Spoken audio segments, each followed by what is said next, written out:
Hey guys, Michelle here with Kashelle Creations. Welcome back to my channel. Welcome if you're new here. Today I wanted to hop on and share with you another project share. I've been going through my box and trying to work on all my projects that I've had from 2023. And this one I actually acquired when I did the 3 Craft Tricks retreat for their, I want to say it was a winter fest. I could be wrong with the name that they called it, but they had an add-on option during one of their shopping days, and I picked up one of their I guess they're an album kit that you can create. This was an addition to, like, it was an additional fee is what I'm referring to. So anyways, it is very small compared to what I'm used to making, but that is fine with me because this, I believe, is like, I think my 4th Christmas album. So I will have a lot of albums to make for past years, that is for sure. But I did want to share with you in case you are thinking about taking one of their retreats, whether in person or virtual, because they do both options.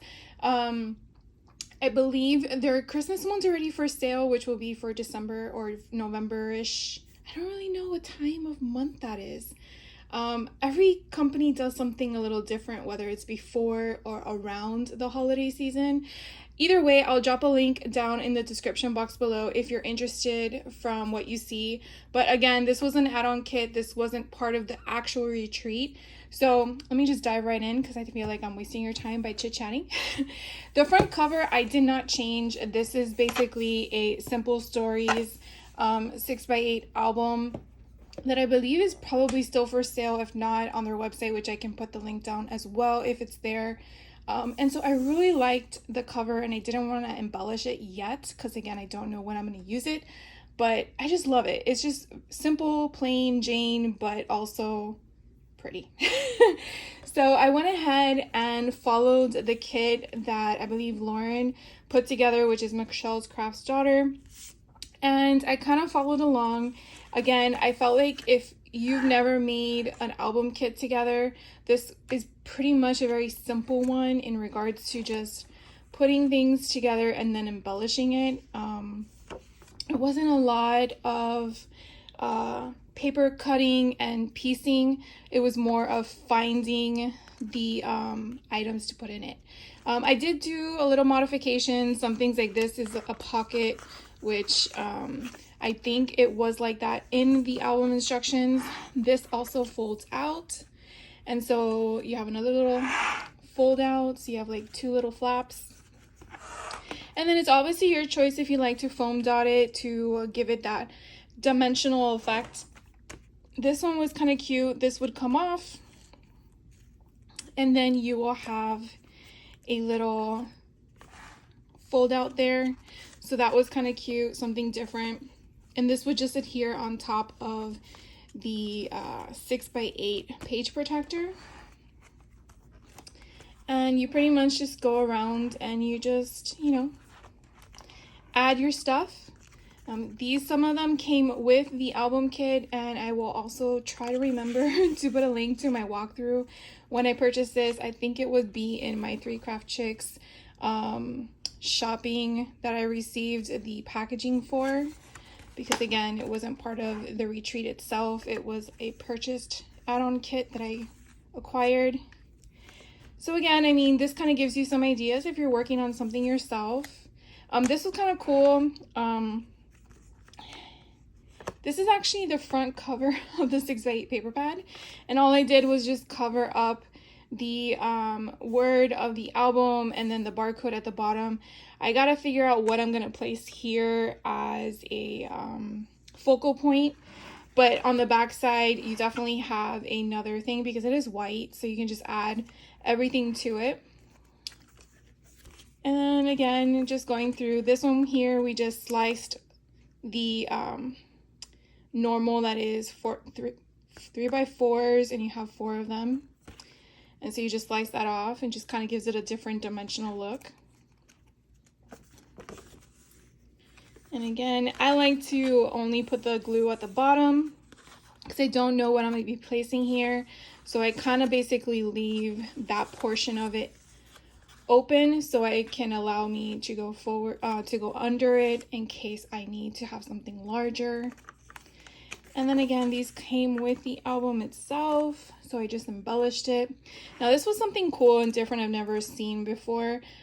We took the frames that were part of a kit. I believe it's a different SKU with Simple Stories, and you basically adhere this to the plastic. Now I did make sure that I had room where it would come in and out. You definitely don't want to glue it to the part where you can't take anything out of if you've not done what you needed to do yet. But we did it actually on both sides, so I thought that was something different. I've never seen that before, so I really like that whole concept of using your frames. I do know that I have a few of them laying around, so I can definitely incorporate that. So this is pretty much where her instruction kit ended. And then I had so much left over, I decided to just keep going.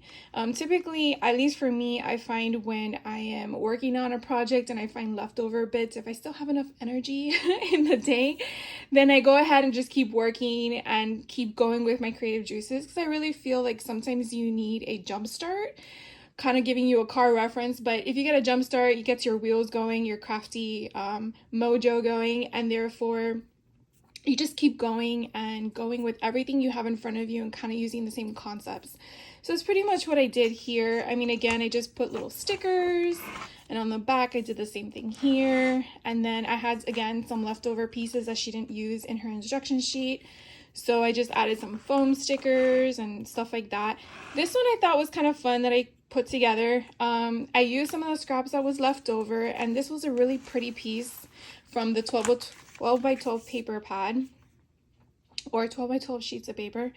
And I really like this whole scene, so I basically did a fold, and then I did the flippity flaps, and then this was making sure that it's right side up. And then again, I left it open at the top as well, so that way I can put something there. And the same thing here. This has a little opening on the side so that if I need to tuck a picture in it. This doesn't flap. I did leave that taped down. But again, it's just something different and fun. So if you ever have those extra pieces, you could definitely do, I don't know if it's considered a tip-in or what, but you just want to add some funness, I want to say, to your page. And then on this side, I thought it would be something different. Instead of just putting a photo mat in the center, basically what I did was I took another 6x8 paper that I wanted to kind of bring in colors, and I did that with the green. And I just toured the bottom, put that there, and then to kind of look like it matches up, like if we just toured the two pages, I just took 2 inches from the next part up, cut it down the middle, and therefore it looks like if I were to sandwich them together, they would match up. So I thought that was kind of fun, something different. And then the kit came with some embellishments, so I used those. And again, I just went with whatever I had left over, and I put some stuff in here and just added some little embellishments with the leftover stickers I had. This one was from the 12 by 12 sheet, where it's a little bit taller than most. So basically what I did was I just did a score and then taped it on the inside so you don't see it on the other side, and then did a flap down. Now obviously this side will be upside down, so you could definitely put another piece of paper there, or a picture in itself, and therefore it kind of covers that up. But I thought it was something different to kind of like add to it. This here at the bottom, it did have another, because these are I think 4x4, it did have half of another image, and so I just covered up with a basic color to kind of tie in with the color scheme, and then added a sticker there. And then the last page that I created was, again, I just took a 6x8 from the 6x8 paper pad, matted it with whatever I had left over, used the foam stickers, and then on the back kind of did the same kind of concept with the bottom, using some of the trims. Now I did get kind of tired so I'm not gonna lie, but I do have a whole bunch of stuff left over.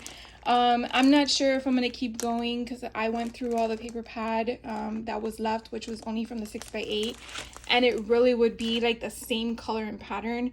So I feel like I'm going to leave it as is, and what I might do is just add this stuff to my Christmas collection, and hopefully this summer I will pull all of that out and just make Christmas cards, because I feel with all the mix and match of collections, I think will really go nicely. So anyways, I just wanted to hang out with you guys for a few minutes. Hope some of this helped in regards to give you some inspiration. If you haven't done any of the 3 Craft Chicks virtual retreats, kind of gives you an idea of what things that they sell during the retreat that you can actually do on your own. And if you have any questions, just let me know, and I will catch you in the next video. So have a good day. Take care.